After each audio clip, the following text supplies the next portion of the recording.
ఇప్పుడు వరకు అన్న వాళ్ళు మాట్లాడిండ్రు, వాళ్ళు చెప్పిండ్రు కూడా ఏమేం కావాలి. అసలు నీ ఆఫీస్ లా సీసీటీవీ కెమెరా ఫుటేజ్ ఏది? నువ్వు ఏదో ఒక బొమ్మ వేసి నేను సహాయం చేసేసిన చలో చూడుండ్రి, ఇగో నాకున్న పెద్ద గుండె ఎవరికి లేదు దునియాలా, ఇట్లా ఇట్లా ప్రచారం చేసుకుంటున్నావు కదా. అదంతా బయటకు వచ్చినప్పుడు తెలుస్తుంది అదేంది, దేనికోసం చేస్తున్నావు ఇదంతా కూడా. బట్ నిన్ను ఒక్కటే మాట అడగాలనుకుంటున్నా మల్లన్న, నేను మళ్ళా కూడా నీకు దమ్ముంటే ధైర్యం ఉంటే సమాధానం చెప్పు. ఆల్రెడీ ఇంతమంది జర్నలిస్టులు అడిగినరు, ఏ ఒక్కదానికి సమాధానం లేదు. మళ్ళా కూడా అడుగుతున్నా నేను, ఒక తెలంగాణ ఆడబిడ్డని, బీసీ బిడ్డని, ముదిరాజు బిడ్డని నిలబెట్టి నువ్వు సహాయం, ఏం సహాయమయ్యా నువ్వు చేసింది? 20,000 సహాయం అంటున్నావు, సరే చేసినావు సహాయం. నిలబెట్టి మీదికెళ్ళి తెలంగాణలో ఆడబిడ్డ మన అంటే అన్న కాలు మొక్కుతుందా? ఏడ మొక్కుతుంది? అంటే రజాకారులు నెత్తికెక్కి కూర్చుంటారా నీకు? బలిసింది బాగా నీకు, అందుకోసం నువ్వు ఇట్లా చేస్తున్నావు. ఏ ఒక్కదానికి సమాధానం నువ్వు బయటకు వచ్చి చెప్పగలిగితే ఆ రోజు చేస్తా నీ పని. చెప్తున్నా నేను, ఇప్పుడు వరకు ఎన్ని ప్రశ్నలు అడిగినా, ఒకరోజు ఇంటర్వ్యూ పెట్టి అడిగినా ఒక్కదానికి సమాధానం చక్కగా చెప్పలేవు.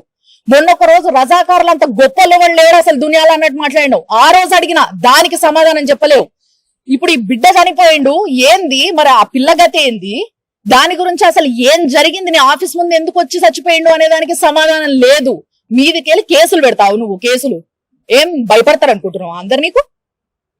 ఇంకొకసారి మళ్ళా చెప్తున్నా, పిచ్చి పిచ్చి కథలు చేయకు. బీసీ పోరాటం చేస్తే చిత్తశుద్ధితో చేయి, అందరం నిలబడతాం వెనకాల. మేమందరం కూడా బీసీలం ఉన్నాం. ఇలా బీసీల కోసం నువ్వు పోరాటం చేస్తే నీ వెనక ఫస్ట్ నిలబడేది నేను, లేకపోతే చేసేటందుకు వేరే వాళ్ళు వస్తారు.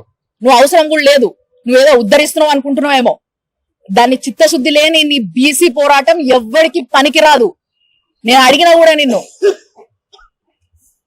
దీని అన్నిటికీ సమాధానం చెప్పగలిగితే చెప్పు, లేదా నేను నీ ఆఫీస్కి వస్తా, కెమెరా పెడతా, అప్పుడైనా చెప్పు.